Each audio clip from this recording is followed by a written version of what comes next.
Sejam bem-vindos à nossa oitava aula do projeto de ICC. Quem fala aqui é o Marcos Felipe e hoje a aula será sobre vetores. Bem, em C, um vetor ou array é uma estrutura de dados que armazena uma coleção de elementos do mesmo tipo em uma sequência contínua na memória.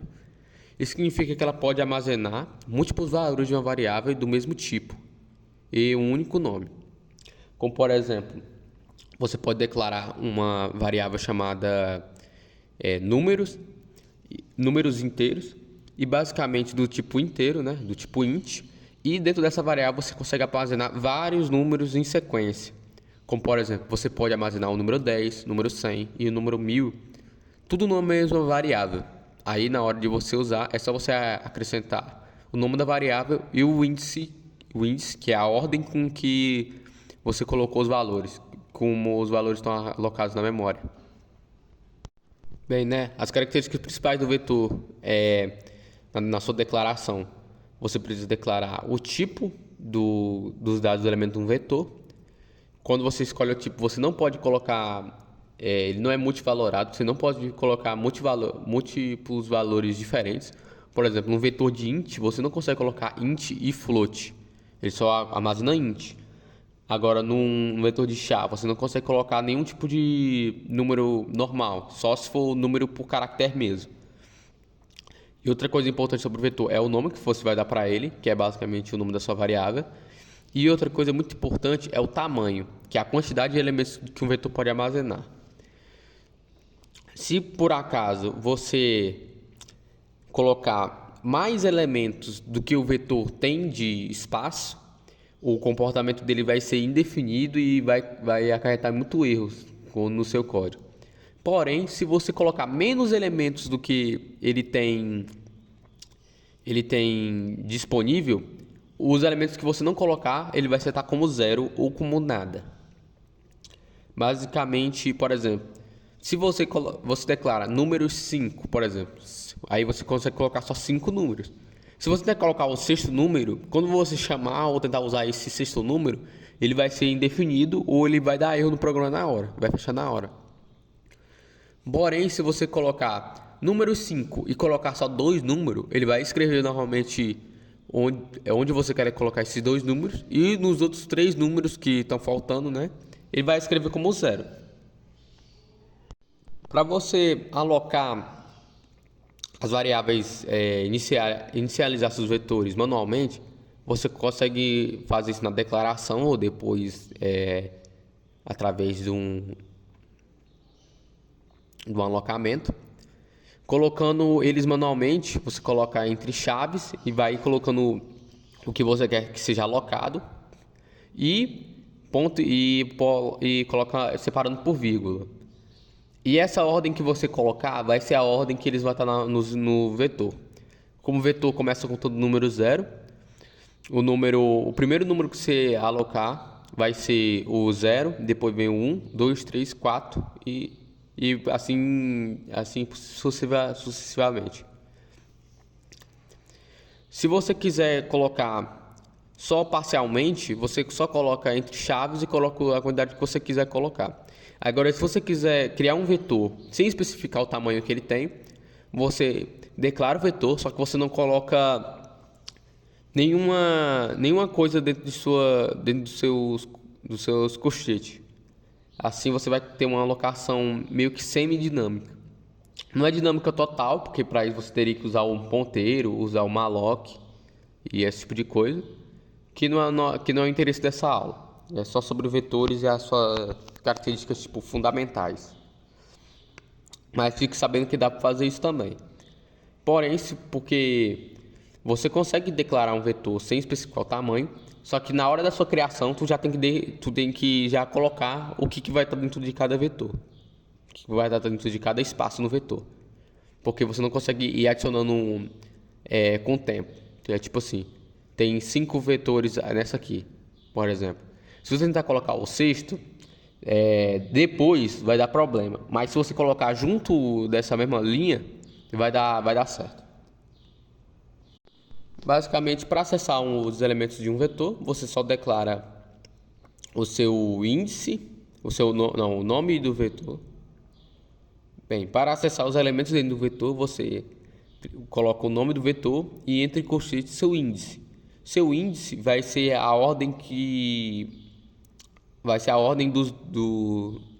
da posição dos coisas do vetor, as coisas dentro do vetor. E geralmente você faz isso, tem como alocar diretamente na mão mesmo, que é só você colocar o nome e o índice e selecionar o que você quer fazer com isso. Mas também dá para usar outras coisas dentro desse colchete, como por exemplo dá para usar um for, mudando um i dentro desse colchete.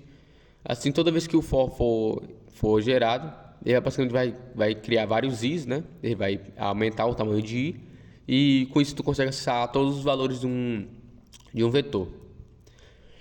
Se você quiser criar um vetor multidimensional, como por exemplo, esses vetores que a gente está apresentando, que eu estou apresentando aqui, só tem uma direção só.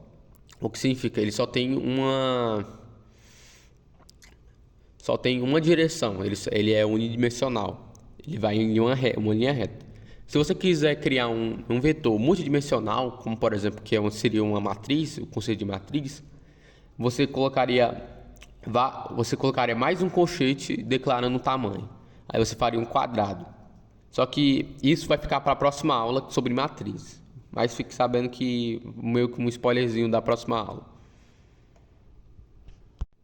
Bem, vamos para a prática agora. Estarei utilizando o OnlineDB para fazer os testes no compilado de C normal.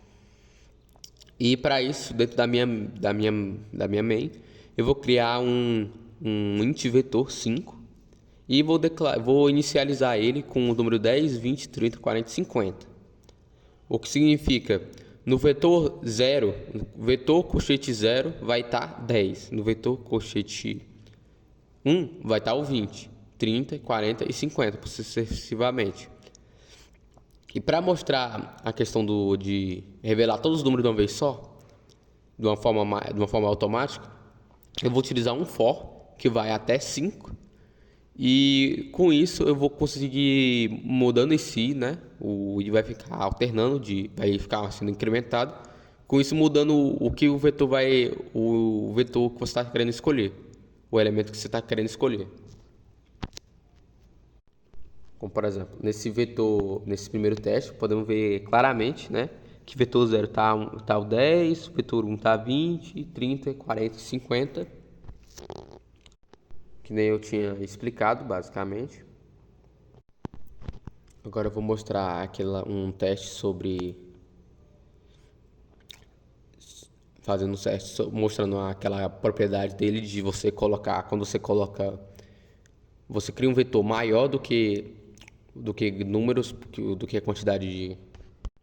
Agora eu vou apresentar aquilo sobre uma característica dos vetores, que é se você coloca mais elementos do que um vetor consegue armazenar, ele vai colocar nesse elemento que você não colocou nada, um valor 0.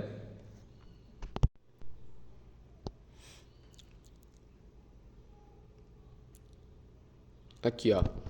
Dessa forma aqui, nós colocamos os números meio que manualmente, sem ser na inicialização dele, colocando ele meio que de forma mais automática, mesmo que esteja fazendo manual, mas isso é só uma representação da alocação. Esse 10, esse 20 poderiam ser outros vetores, poderiam ser uma função, a chamada de uma função. Isso poderia ser resultado de algum cálculo, de alguma coisa, esse tipo de coisa. Esse vetor, ele é basicamente uma variável normal, basicamente, que é uma variável que pode ser armazenar muitos valores. Então, ele meio que tem essas propriedades que as variáveis têm. Como, por exemplo, você pode somar, dividir, multiplicar eles. Aqui, ó. Nesse teste podemos ver o que aquele for estava fazendo. O for, basicamente, naquela hora ele estava fazendo só isso. Ele só estava alterando aquele número que fica entre colchetes. O for começando em 0 e no menor que 5. que significa ele para em 4. Então ele vai printar na tela, ou ele printaria na tela, escreveria na tela, vetor, vetor tal, vetor 0, vetor 1, vetor 2, vetor 3, vetor 4. Só que de forma mais automática, dando assim o mesmo resultado. Aqui, ó, mais uma forma de alocação de alocar coisas dentro desse vetor. Atribuir mais uma forma de atribuição do vetor. Vamos atribuir ao vetor 0 o número 100.000 aqui e vamos rodar, viu? O resultado deu 100.000. Primeiro ele começa com 10, depois ele começa com 100.000. Em seguida vamos somar o vetor 0 com outro vetor 0 mais 1, ou seja, estamos fazendo um incremento nesse vetor. Ele vai printar, nesse primeiro print, como o vetor não foi alterado ainda, ele vai printar 10 e em seguida, depois do incremento, vai aumentar em 1 essa quantidade, ou seja, vai para 11. E em seguida vamos fazer o teste somando outros vetores. Vamos somar o vetor 0 mais vetor 4, que daria 10 mais 50, que daria 60. E vamos atribuir isso dentro do vetor 0, de novo. Ou seja, ele perdeu aquele valor 10 que ele tinha para colocar esse novo 60.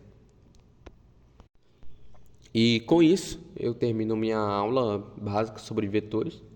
Como podem ver, é bem simples. E estaremos juntos novamente na próxima aula, que é sobre matrizes, que é basicamente um vetor, só que agora com múltiplas dimensões.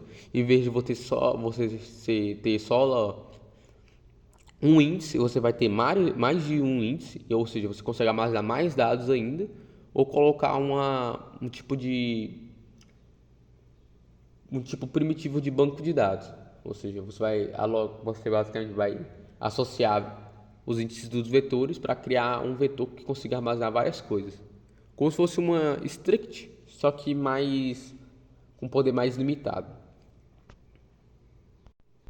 Basicamente uma struct, só que mais limitado no sentido de tipo. Que uma struct consegue armazenar vários tipos, mas esse vetor, uma matriz, ela só conseguiria armazenar do mesmo tipo que ela foi declarada, assim como o vetor. Afinal, a matriz é um vetor, só que com mais dimensões.